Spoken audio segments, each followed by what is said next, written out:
Hello అండి, welcome to my channel. బాగున్నారా? ఈరోజు వీడియో వచ్చేసి ఉప్మా రవ్వ అండి.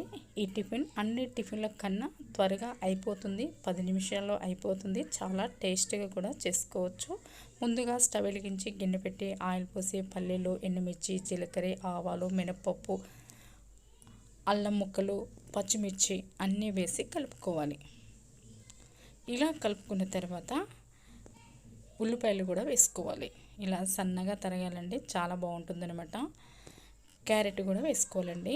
నేను ఒక క్యారెట్ పెద్ద సైజులో తీసుకుని వేసుకున్నాను. ఇలా కలుపుకోవాలన్నమాట.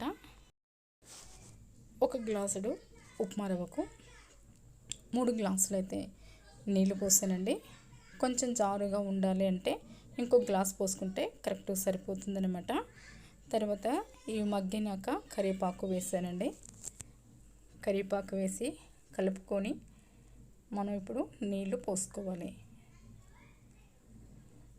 కానీ చాలా చాలా టేస్టీగా ఉంటుందండి ఈ ఉప్మా.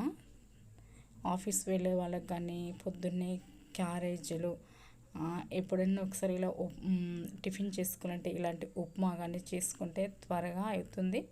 టిఫిన్ చేసినట్లు కూడా ఉంటుందన్నమాట. ఆఫీస్ వాళ్ళకైతే ఇది ఇంకా ఈజీగా ఉంటుంది. తగినంత సాల్ట్ వేసుకోవాలి. తగినంత సాల్ట్ వేసుకున్న తర్వాత